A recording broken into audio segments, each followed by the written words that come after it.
சிறுகதை ஆடு பகை குட்டி உறவு. இந்த கதை குடும்ப உறவுகளுக்குள் இருக்கும் ஈகோ மற்றும் சிறு சிறு பிணக்குகளை அன்பால் எப்படி சரி செய்யலாம் என்பதை அழகாக சொல்லுகிறது. ஏங்க இங்கே வாங்களேன், ஒரு செய்தி என மாலதி கணவன் ரவியை செல்லமாக அழைத்தாள். சொல்லும் மாலதி, என்ன விஷயம்? ரவி கேட்டான். பெருசாக ஒன்றும் இல்லைங்க, இன்றைக்கி காரடைய நோன்பு. அதுக்கு அடை எப்படி செய்கிறதுன்னு எனக்கு தெரியலை, எங்கள் அம்மாவுக்கும் தெரியாது. அவங்களுக்கு நோன்பும் இல்லை, அவங்க கலப்பு திருமணம் ஆனவங்களாச்சு. அதனால் ஹோமில் இருக்கிற உங்கள் அம்மாவை பார்த்து எப்படி நோன்பு செய்கிறதுன்னு விவரம் கேட்டு எழுதிட்டு வாங்க. போன நோன்பு வரை அத்தை நம்மோடு இருந்தாங்க, இப்போ தான் ஹோமில் சேர்ந்துட்டாங்களே என்றாள் மாலதி. சரி, டியூட்டி முடிஞ்சு வரும்போது போய் அம்மா பார்த்துட்டு வரேன் என்றான் ரவி. அப்புறம் நீங்கள் வரும்போது அடையாறில் இருக்கிற எங்கள் அம்மா அப்பாவை நோன்பு கழிச்சிட்டு வாங்க என்றாள் மாலதி. மாலை அம்மா சொன்ன விவரப்படி நோன்புக்குண்டான பொருட்களுடன் வந்ததோடு அப்பாவும் அம்மாவும் ஈவினிங் வரேன்னு சொன்னாங்க. அதனால் நானும் வந்துட்டேன் என்றான் ரவி. பரபரப்பாய் நோன்பு வேலைகளை பார்த்தால் மாலதி. மாலை 6 மணி வாசலில் கார் வந்து நின்றது. மாலதியின் பெற்றோர் வந்தார்கள். 1000 வாட்ஸ் விளக்கின் ஒளியாய் மாலதியின் முகம் பிரகாசித்தது. ரவி வரவேற்றான். மாலதி நோன்பை முடிந்து மஞ்சள் சரடை கணவன் கையால் தனது கழுத்தில் கட்ட சொன்னால் ரவியும் அவ்வாறே செய்தான். மாலதி தன்னுடைய அப்பா அம்மா காலையில் விழுந்து ஆசீர்வாதம் வாங்க வந்தாள். அப்பா அம்மா மாலதியை தடுத்தார்கள். வாசலுக்கு போனார்கள். மாலதியும் பின்தொடர்ந்தாள். ஏம்மா, என்னாச்சு உங்களுக்கு? ஏன் ஆசீர்வாதம் செய்யாமல் வெளியே வந்துட்டீங்க?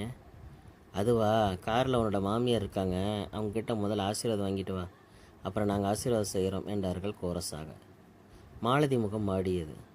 அவ்வளோ ரவியும் தயங்கவே மாலதியின் அப்பாவே தொடர்ந்தார். அம்மா மாலதி, நீர் அடித்து நீர் விலகாது. நாங்கள் காரடைய நோன்புக்கு வரல. நானும் உங்கள் அம்மாவும் உன்னோட அண்ணன் வீட்டோட மைசூரில் போய் செட்டில் ஆகிறோம்.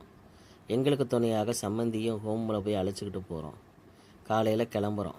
மார்னிங் 9 மணிக்கு மைசூர் எக்ஸ்பிரஸில் புறப்படுறோம். முடிஞ்சால் நீயும் ரவியும் அடையாருக்கு வந்துட்டு போங்க. நீ உன்னோட மாமியார்கிட்ட பேசவும் வேண்டாம், ஆசீர்வாதம் வாங்க வேண்டாம் என கோபமாக கூறிவிட்டு மனைவியுடன் புறப்பட்டார் மாலதியின் தகப்பனார். ரவியும் மாலதியும் அப்செட் ஆனார்கள். இன்றும் இரவு முழுதும் தூங்கவே இல்லை. இருவர் ஒரு முடிவுக்கு வந்து காலையில் கிளம்பினார்கள். கார் இடையிலேயே ரிப்பேர். அம்மா அப்பாவுக்கு ஃபோன் செய்து பார்த்தால் மாலதி நாட் ரீச்சபிள் என்று சொல்லியது. காரை ரிப்பேர் செய்துவிட்டு போவதற்குள் மணி 8:30. சரி, இனி அடையாறு போவதை விட எக்மோர் போய் ரயிலை பிடிப்போம் என புறப்பட மைசூர் எக்ஸ்பிரஸ் கிளம்பிவிட்டது. இருவரும் வருத்தமுடன் கார் பக்கம் வந்தார்கள். அப்போது எதிரே அம்மா அப்பா மாமியார் மூவரும் காரிலிருந்து இறங்கினார்கள். மாலதி மாமியார் காரில் விழுந்தாள். கொண்டு வந்திருந்த நோன்பாடையை மாமியார் வாயில் ஊட்டினாள். மாலதியும் மாமியார் கையை பிடித்து தன்னுடைய அடிவயிற்றில் வைத்தாள். மாமியாருக்கு இரட்டிப்பு சந்தோஷம். நாள் தள்ளி போயிருக்கு என்றாள் மாலதி. ரவியும் மாமனார் மாமியாரும், மாப்பிள்ளை நீங்களும் நானும் போட்ட ஐடியா நல்லா ஒர்க் அவுட் ஆயிடுச்சு என்று மைண்ட் வாய்ஸில் பேசியது யாரு காதிலும் விழவில்லை.